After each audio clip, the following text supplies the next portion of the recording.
The United Methodist Church in the United States will now officially allow LGBTQ clergy. When we were kids, if you were a gay guy, you became a priest. Only Muslim-dominated city Hamtramck is in Michigan has radically transformed with bans on LGBT flags, animal sacrifice laws, and the call to prayer. With growing support for LGBT groups from church leaders and the U.S. government, public concern is on the rise, especially as the church faces increased attention for backing gay marriage.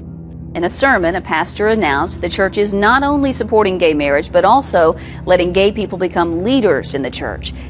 So you say in your letter to the Pope that the clergy is full of homosexuals. Is that really the case? I know many persons who work in Vatican and are gays. I know it. You must hide it. It's a problem of irrational, homophobic violence of the church.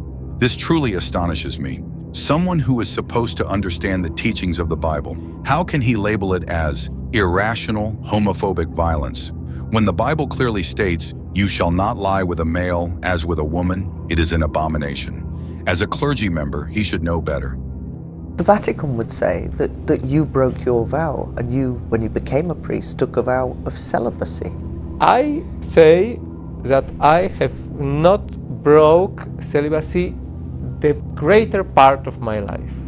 Our sacrifice of celibacy is sacrifice of marriage and family with women. I'm not created for marriage with women. Now I am free. Now I am happy. Now I am transparent. And I can say that now I feel that I'm a good priest. A new phenomenon has emerged as several churches in America begin accepting gay individuals as their religious leaders or pastors. This step has sparked widespread debate as the decision is seen as conflicting with the teachings of the Bible. This situation has drawn attention from various parties, including the renowned American podcast hosted by Joe Rogan. In an episode featuring comedian Eleanor Kerrigan, they expressed concern over how Christian teachings appear to change so easily with the times. Joe Rogan even asserted that Islam, with its steadfast adherence to principles, might one day emerge as a dominant force. The problem is today, it can be pushed in a way that's so different than when we were kids. When we were kids, if you were a gay guy, you became a priest.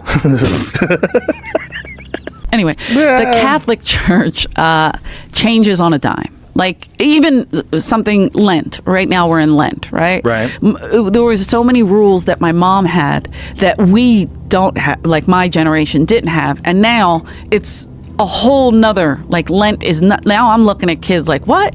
You could do that? It's Lent. You're not allowed to, you have to do this, this, and this. But they've changed. They just changed so that they can recruit. That's why the Muslims are going to win.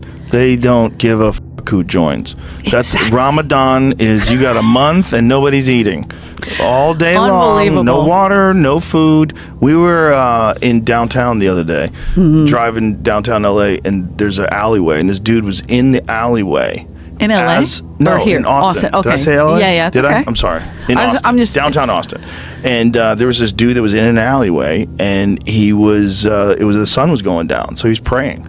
Oh, I saw that. Wherever the fuck you are, you got to pray. I saw it in New York City. Yeah. And he was like, and it's so hard to find a space in New York City. So I was like, wow, that's impressive. Devotion. Exactly. He was behind like a pillar that like went into, there was a little bit of room to go into these offices, and he was literally just behind the pillar, just doing that. And I was like, wow. A concrete example reflecting this statement is the city of Hamtramck in the United States, which has now become the first city with a Muslim-majority government, including its mayor, Amir Ghalib. Islam, often misunderstood and negatively perceived by many in the West, has instead emerged as a moral stronghold amid the erosion of traditional values taking place in America. How Muslims have transformed this American city. It used to be a Polish-dominated town, Polish-American-dominated town, and now it has become a Muslim-majority place. And what they've done is they've passed laws in favor of animal sacrifice in residential properties, including in people's backyards.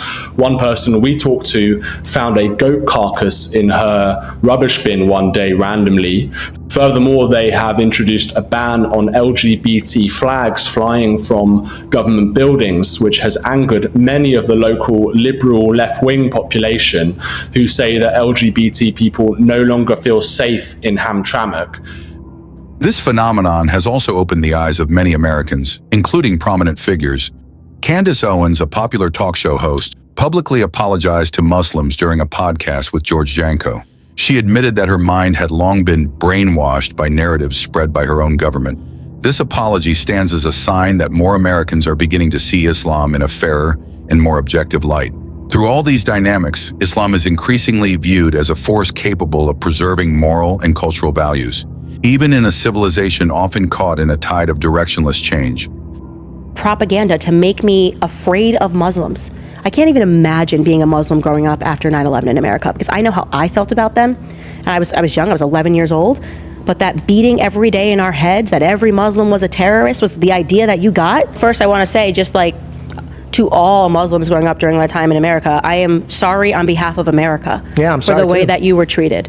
That it is so unacceptable. When I go back and I re-examine that propaganda, that brainwashing that took place in the classroom to make me scared of something, I didn't even know what a Muslim was. I remember going to the airport and someone was a Hindu and I was scared of him. I'm like, oh my God, they're gonna make him take this off of his head, blah, blah. I thought that was a Muslim, right? Mm-hmm. There was no education about anything. And the reason for that, he who controls the textbooks controls the entire country, in my view, right? It was because everything that we did responding to 9/11 should be assessed as whether or not they were crimes against humanity. We bombed 1 million Iraqi civilians. We killed 1 million Iraqi civilians. What were we doing in Iraq? The Saudis were on the plane. They just said there's weapons of mass destruction, and then they never found them. But in the process, they killed 1 million Iraqi civilians, right? And it made us think it's okay to just keep bombing Muslims. That was the purpose, to me, of that educational propaganda and brainwashing, is that we feel nothing for Muslims if they die. And that's so wrong. As a Christian, it bothers me. As a Christian, it bothers me that I allowed the school system to inform my perspectives to not care about human beings. Yeah.